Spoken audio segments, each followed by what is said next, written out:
Certains animaux sont assez faciles à comprendre. Prenez les requins, par exemple. Ils ont l'air terrifiants. Et ils le sont. Il est donc assez facile de comprendre ces gars-là, la plupart du temps. Mais ensuite, il y a certaines créatures qui semblent être vos meilleurs amis à fourrure. Mais il s'avère qu'elles sont incroyablement dangereuses. Des créatures les plus intelligentes de l'océan, au petit animal duveteux qui pourrait gâcher votre journée, voici 20 animaux mignons, mais mortels. Numéro 20, les dauphins. Ne vous laissez pas tromper par les photos de dauphins souriants avec des enfants heureux. Non, les dauphins ne sourient pas. C'est simplement la forme naturelle de leur visage. Bien que les dauphins puissent sembler nous sourire, leur sourire est en réalité trompeur. Même les requins n'ont peur de ces tueurs. Si vous embêtez un dauphin, vous recevez un coup de rostre. C'est pourquoi les requins craignent les dauphins. Les rostres des dauphins sont comme des marteaux biologiques, faits d'un os extrêmement solide et dense. Les dauphins se positionnent plusieurs mètres sous un requin et remontent brusquement, enfonçant leur nez dans le ventre mou du requin, provoquant des blessures internes graves. Les requins mangent tout ce qui est plus petit qu'eux, y compris les jeunes dauphins sans défense. Mais si un requin attaque un jeune dauphin, un groupe de dauphins en colère peut riposter et s'en prendre au requin. L'atout principal des dauphins face aux requins, c'est leur intelligence. Grâce à l'écholocation, les dauphins peuvent naviguer rapidement sous l'eau, fuir ou attaquer. Les requins sont des prédateurs rusés, mais leur meilleure chance de tuer un dauphin est de l'attaquer par surprise. Cependant, si la première attaque échoue, le dauphin peut fuir ou revenir avec le reste du groupe pour combattre. Les dauphins sont très malins, ou plutôt rusés sous l'eau, et leur vitesse exceptionnelle complique encore la tâche des requins. Ils sont si rapides que les poursuivre n'en vaut pas la peine pour la plupart des espèces de requins. Avant de continuer, aimez cette vidéo, abonnez-vous et activez la cloche de notification immédiatement. Sinon, un mille-pattes viendra ramper sur votre visage pendant que vous dormez. Numéro 19. La chenille-puce. La teigne méridionale, souvent appelée chenille-pouce, appartient à la famille des Megalopigidae. La larve, qui mesure environ 2,5 cm, ressemble à un minuscule chat persan en raison de sa longue fourrure soyeuse, d'où son surnom pouce, chaton. Elle peut arborer différentes couleurs, comme le brun doré, le gris charbon foncé ou le gris blanchâtre duveteux. Une ligne orange vif peut parfois parcourir son corps. À ses premiers stades, elle a une apparence cotonneuse avec des poils recourbés, donnant l'impression d'une boule de peluche.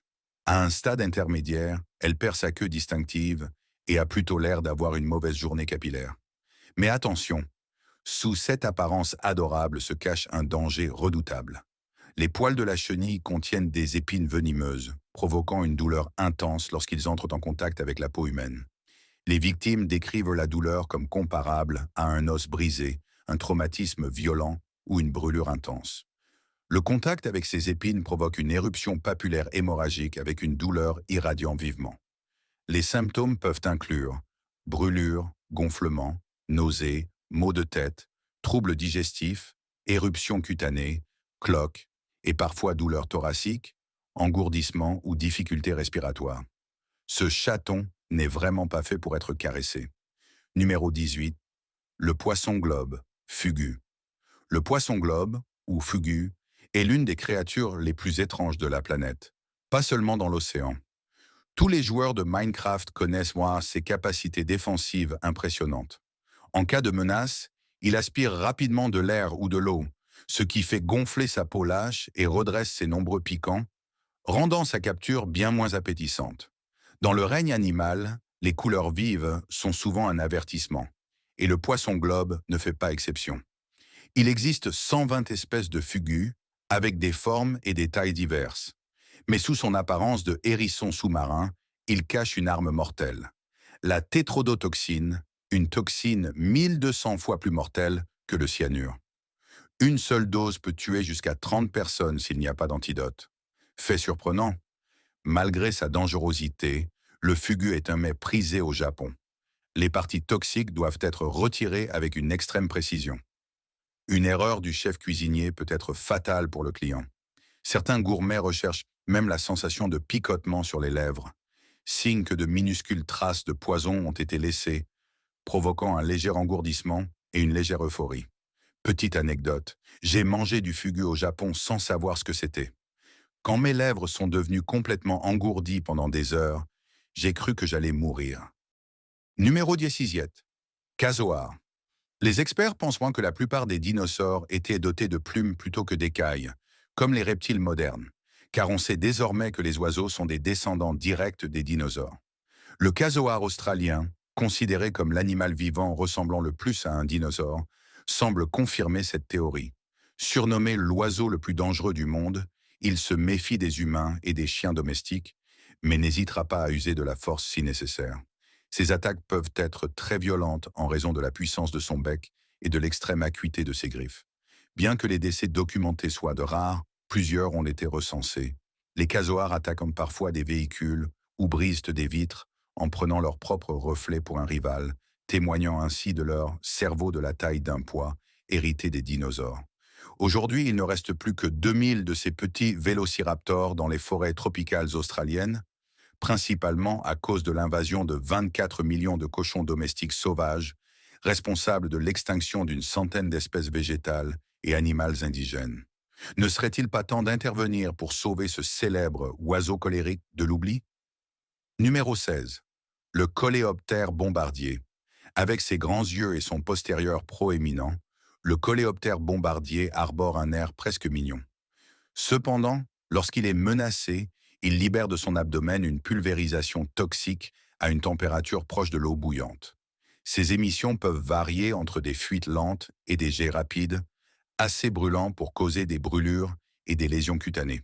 Cette défense corrosive irrite les yeux et les voies respiratoires des prédateurs, provoquant souvent une douleur intense, mais brève.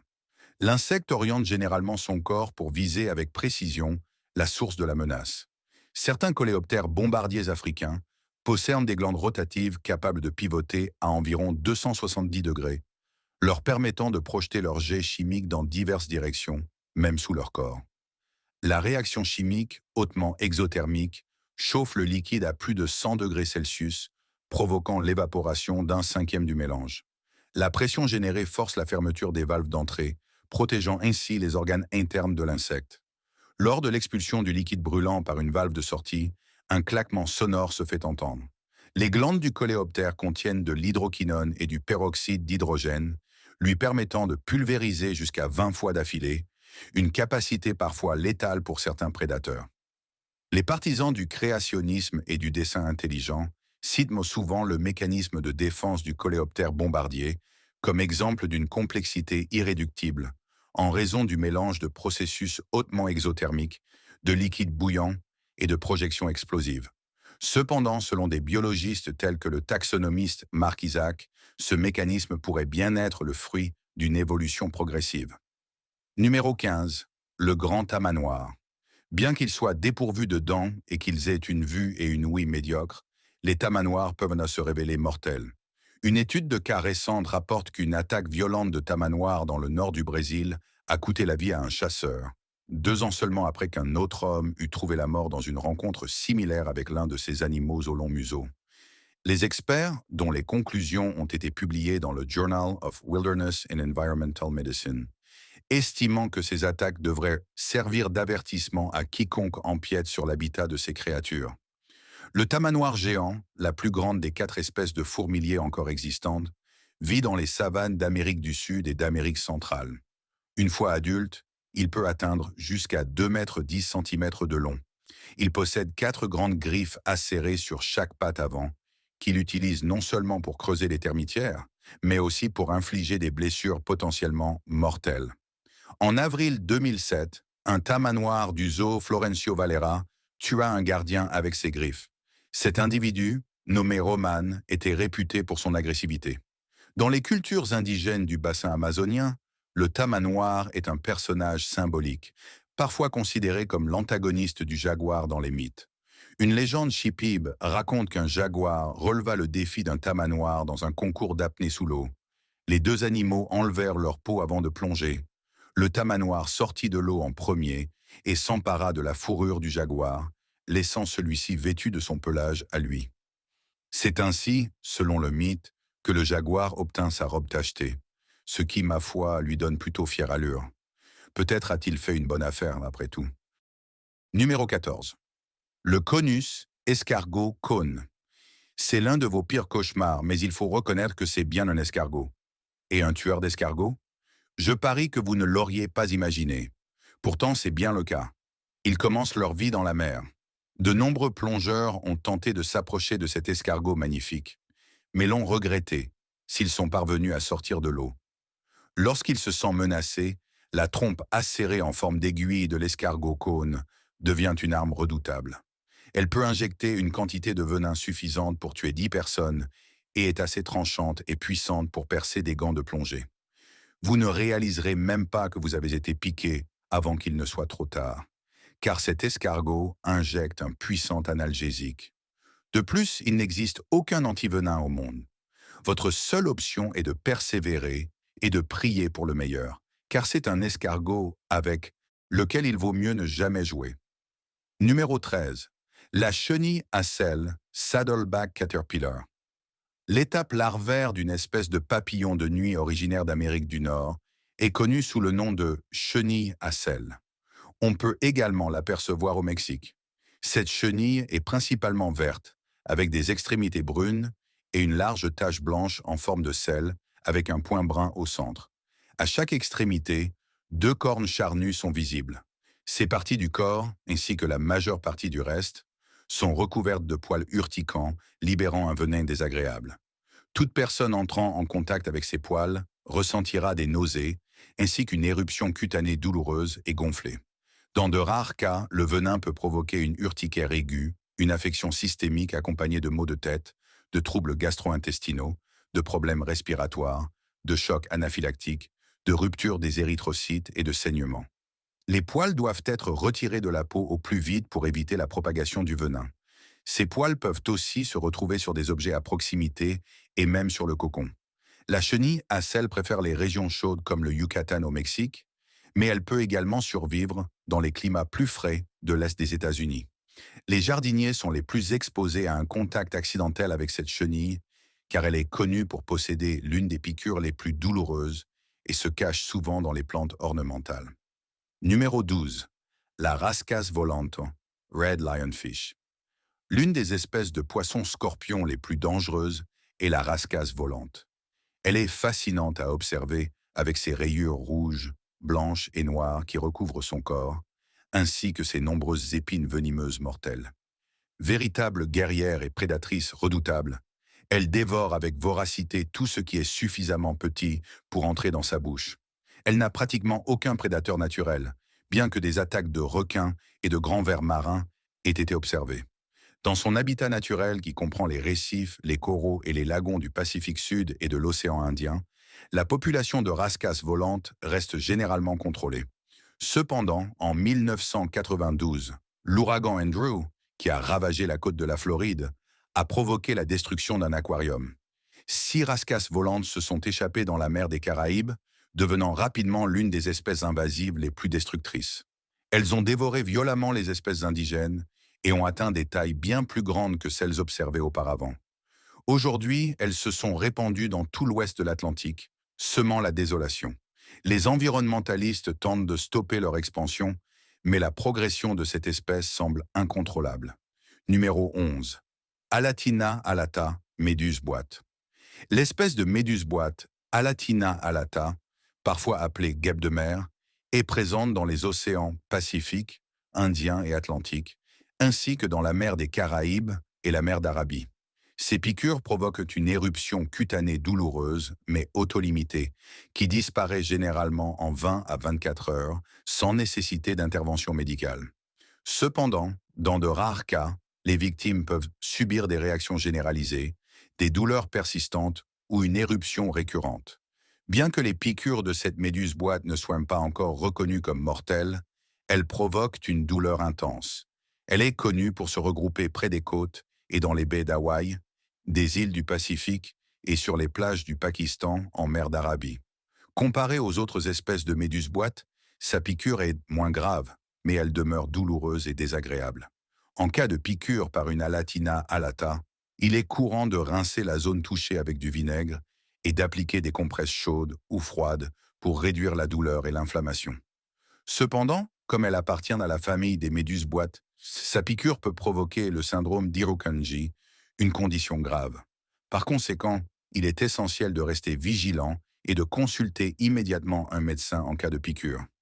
Cette méduse, surnommée la méduse boîte ailée, a été décrite pour la première fois dans l'ouvrage La Centauri zoologique, écrit par René Primavère en 1830, durant l'ère des grandes découvertes scientifiques sous le nom de Cari-Bedia alata. Numéro 10. Papillon de la noctuelle du Caria, Icoritus moth.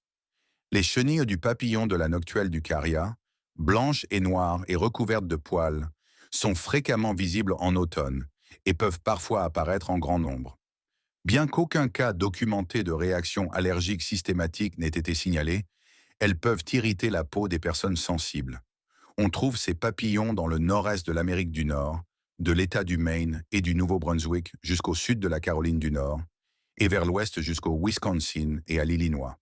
Ils sont également présents, mais plus rarement, dans le sud-ouest, jusqu'au Texas et au Mexique.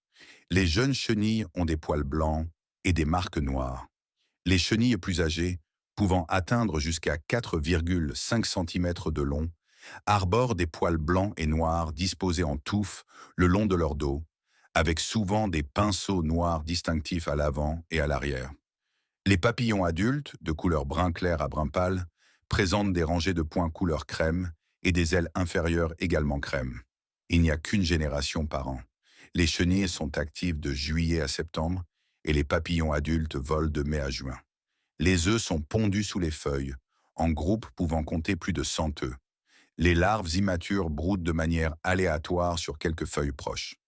En grandissant, les larves deviennent plus solitaires et se nourrissent seules ou en petits groupes. Parfois, des épidémies de population provoquent une défoliation locale. Lorsqu'elles quittent leur plante nourricière à la recherche d'un endroit sûr pour tisser leur cocon, il n'est pas rare que les chenilles entrent en contact avec des humains. Les papillons adultes sont attirés par la lumière nocturne. Alors éteignez vos lampes extérieures si vous ne souhaitez pas retrouver ce grand insecte poilu dans votre lit. Numéro 9. Le dingo. Un dingo a mangé mon bébé est l'une des phrases les plus célèbres d'Australie. En 1980, lorsqu'une jeune mère cria ces mots près d'Uluru, cela déclencha une longue bataille judiciaire. Les parents furent d'abord condamnés pour meurtre avant que leur condamnation ne soit annulée, après qu'il ait été établi qu'un dingo avait bien emporté leur bébé. Cette tragédie a été popularisée par un film hollywoodien avec Meryl Streep, donnant au dingo une réputation de tueur d'enfants. Pourtant, cette image est peut-être injuste, car ce cousin du loup représente peu de danger pour les humains, bien que, parfois, il s'attaque aux troupeaux de moutons, devenant ainsi un fléau pour les éleveurs australiens. Pour éloigner les dingos, les agriculteurs australiens ont adopté plusieurs stratégies, comme l'usage de ânes gardiens pour protéger les moutons et la construction de la plus longue clôture au monde pour empêcher l'accès des dingos. Oui, des ânes gardiens. Cependant, tous les dingos ne sont pas mauvais. Certains Australiens en font même des animaux de compagnie. Le plus ancien fossile de dingo, découvert en Australie occidentale, remonte à 3450 ans. Toutefois, des études génétiques suggèrent que les dingos sont arrivés en Australie il y a environ 8300 ans, bien que l'origine du groupe humain qui les a introduits reste inconnue. Le fait que leur morphologie n'ait pratiquement pas changé au cours des 3500 dernières années indique qu'aucune sélection artificielle n'a été pratiquée pendant cette période. Numéro 8. L'araignée crabe à 8 taches, Eight-Spotted Crab Spider. Les araignées crabes, comme toutes les arachnides, possèdent des crochets creux par lesquels elles injectent leur venin, laissant 2 petites piqûres caractéristiques. Leur venin est assez puissant pour tuer des proies beaucoup plus grandes qu'elles. Bien que leur morsure puisse être douloureuse, leur venin n'est pas particulièrement dangereux pour les humains. Une morsure sous un ongle peut provoquer une douleur comparable à un coup de marteau, entraîner une décoloration du doigt et une douleur irradiant dans la main. Les symptômes disparaissent après quelques heures, bien qu'un léger gonflement puisse persister. Les venins sont souvent des cocktails complexes de différentes toxines. D'ailleurs, les toxines animales sont utilisées pour traiter diverses maladies comme la thrombose, l'arthrite et certains cancers graves. L'étude des venins, appelée venomique, explorent leur potentiel médical. En 2013, environ 57 000 personnes sont mortes des suites d'empoisonnement par envenimation, contre 76 000 en 1981. Plus de 5 000 études scientifiques ont été menées sur l'utilisation thérapeutique des venins, provenant de plus de 173 000 espèces animales. Les recherches sur les protéines venimeuses et leur usage médical potentiel ont donné naissance à la discipline scientifique de la vénomique. Numéro 7. Cygnes tuberculés. Les cygnes, qui sont apparentés aux oies et aux canards, sont considérés comme les membres les plus beaux et gracieux de ces trois espèces d'oiseaux aquatiques. Ils semblent certainement être des créatures paisibles. Cependant, le cygne tuberculé mâle devient extrêmement possessif pendant la saison de reproduction, malgré son nom suggérant qu'il est muet. En fait, selon les experts, il fait partie des oiseaux les plus dangereux au monde. Le cygne tuberculé est l'une des espèces d'oiseaux aquatiques les plus agressives, surtout pendant la période de nidification et d'élevage des petits. En attaquant, blessant et parfois même en tuant d'autres oiseaux, les cygnes tuberculés peuvent chasser les oiseaux aquatiques indigènes de leur site de nidification et d'alimentation. Très dévoués à leurs partenaires et à leurs petits, ils peuvent devenir violents lorsqu'ils défendent leur nid. Lorsqu'ils se sentent menacés, ils commencent souvent par siffler bruyamment. Si cela ne suffit pas à effrayer l'intrus, ils passent à l'attaque physique. Ils saisissent généralement les petits oiseaux aquatiques, comme les canards, avec leur bec, puis les tirent ou les projettent loin de leur nid. Ils frappent également leurs adversaires avec des éperons osseux situés dans leurs ailes et mordent avec leur grand bec. Bien qu'une rumeur urbaine prétende que leurs ailes peuvent briser la jambe d'un adulte, il est avéré que celles-ci ne sont pas assez puissantes pour infliger un tel dommage. Numéro 6. Ray Pastenag. En 2006, nous avons tous été attristés d'apprendre que la personnalité télévisée mondialement connue Steve Irwin était décédé à l'âge de 44 ans. Pour un homme ayant consacré sa vie à interagir avec certains des animaux les plus dangereux au monde, apprendre qu'il avait été tué par une raie pastenag fut d'autant plus choquant. La plupart du temps, les raies pastenag sont considérées comme relativement inoffensives. Depuis 1945, seules 2 personnes ont trouvé la mort dans les eaux australiennes à cause de piqûres de raies pastenag, Steve Irwin étant l'une d'entre elles. Dans ces 2 cas malheureux, le dard venimeux a percé la poitrine des victimes et atteint leur cœur. Cela prouve que, dans certaines circonstances, les poissons avec lesquels nous aimons nager peuvent s'avérer mortels. L'effet anesthésiant du venin de raie était d'ailleurs utilisé par les médecins grecs de l'Antiquité pour engourdir les patients lors d'interventions dentaires. Fascinant, n'est-ce pas? Numéro 5. Koala. Avec leur apparence adorable, les koalas conquièrent facilement le cœur des adultes, comme des enfants. Cependant, ces animaux ne sont pas des ours, mais des marsupiaux. Ne vous laissez pas tromper par leur allure paisible. Malgré leur apparente douceur, les koalas peuvent se montrer agressifs et possèdent une morsure puissante. C'est un point important à considérer avant de décider d'interagir avec eux. Il est conseillé d'éviter leurs dents acérées, sauf si l'animal est habitué au contact humain. Les koalas attaquent généralement uniquement lorsqu'ils se sentent menacés, par exemple en cas d'intrusion humaine ou de danger pour leurs petits. Les koalas peuvent aussi se battre entre eux. Ces marsupiaux sont de grands mangeurs. En vieillissant, ils consomment jusqu'à 1 kg de feuilles d'eucalyptus par jour. Ils sont également très sélectifs et ne choisissent que les feuilles les plus saines et savoureuses. Les feuilles d'eucalyptus sont notoirement dures et toxiques, mais les koalas peuvent les digérer grâce à un organe digestif allongé appelé cæcum, qui les aide à décomposer ces feuilles sans dommage. La première mention écrite du koala fut faite par John Price, assistant personnel du gouverneur de la Nouvelle-Galles du Sud, John Hunter. Price découvrit l'animal qu'il appela Coloen le 26 janvier 1798 lors d'un voyage dans les Blue Mountains. Cependant, il fallut attendre près d'1 siècle avant que son rapport soit publié dans les archives historiques d'Australie. En 1802, l'explorateur d'origine française Francis-Louis Barillet rencontra le koala lorsqu'il vit ses guides aborigènes rapporter 2 pattes de koala destinées à être consommées. Le premier koala vivant à atteindre l'Europe fut envoyé à la Société zoologique de Londres en 1881. Malheureusement, selon William Alexander Forbes, le procureur de la société, l'animal mourut accidentellement lorsqu'un couvercle lourd lui tomba dessus, l'empêchant de se dégager. Pauvre petite créature. Numéro 4. Boa arc-en-ciel du Brésil. Espèce terrestre, le boa arc-en-ciel est réputé pour son éclat irisé ou holographique fascinant, dû à la structure de sa peau. Nocturne, il est plus actif la nuit. Semi-arboricole, cette espèce peut être trouvée aussi bien au sol que dans les arbres. C'est également un nageur compétent qui passe du temps dans l'eau. Le boa arc-en-ciel du Brésil et c'est le type de boa arc-en-ciel le plus courant dans le commerce des animaux de compagnie.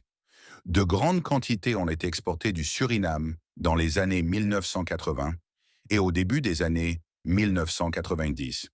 Aujourd'hui, les exportations sont moindres et la majorité des spécimens vendus proviennent d'élevages en captivité. En captivité, les boas arc-en-ciel brésiliens peuvent en vivre jusqu'à 30 ans avec des soins appropriés.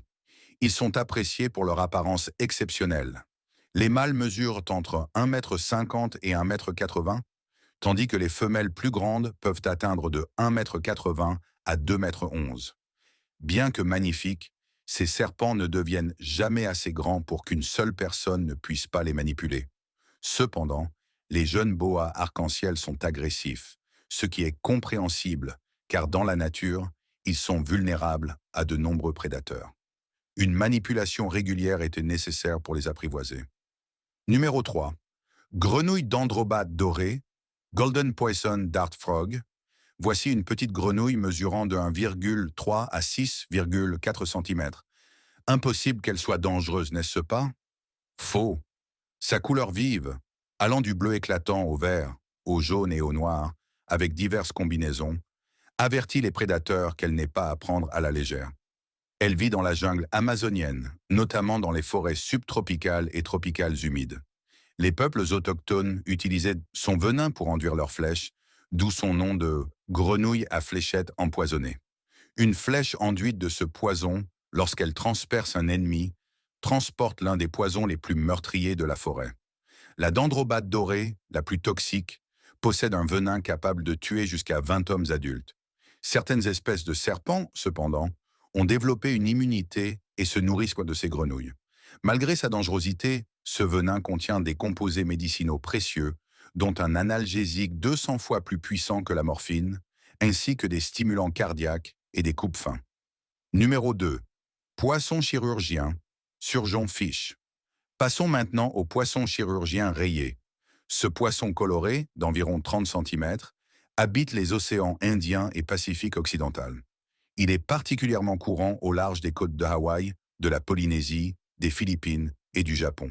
Il fréquente souvent les fonds marins et peut être observé près de la Grande Barrière de Corail. Dans un monde aquatique où presque tout cherche à manger tout le reste, les menaces venant d'en haut sont une source constante d'inquiétude. Pourtant, cela ne semble pas perturber le poisson chirurgien rayé, car son dos est équipé d'une large rangée d'épines acérées comme des scalpels, d'où son nom. Plus étrange encore, ces épines sont venimeuses. Elles peuvent à la fois infliger des coupures sévères et inoculer un venin douloureux. Ce poisson, respecté par les habitants des Samoa américaines, est reconnu pour son caractère impressionnant et redoutable. Numéro 1. Vipère verte des Pitons, Emerald Green Pit Viper. Originaire du Sri Lanka, la vipère verte des Pitons est un serpent venimeux redouté. Elle figure parmi les serpents les plus colorés et séduisants de l'île. Nocturne et arboricole, elle descend occasionnellement au sol pour chasser. Le matin, on l'observe généralement sur les buissons bas. Elle est largement répandue dans les 3 zones climatiques de l'île, à l'exception des hautes collines au-delà de 1000 mètres et des zones arides. On la trouve fréquemment dans les plantations. Cette vipère donne naissance à des petits vivants, généralement entre juin et juillet, avec une portée moyenne de 5 à 30 jeunes. Elle se camoufle habilement et préfère fuir plutôt que d'attaquer. Son venin, bien que puissant et parfois mortel, provoque le plus souvent de fortes douleurs et des œdèmes. En cas de morsure, il est impératif de consulter immédiatement un médecin. Alors, lequel de ces animaux peuplera vos cauchemars ce soir? Quel est, selon vous, l'animal mignon le plus dangereux? Partagez votre avis dans les commentaires. N'oubliez pas de jeter un œil à nos autres vidéos passionnantes. À la prochaine.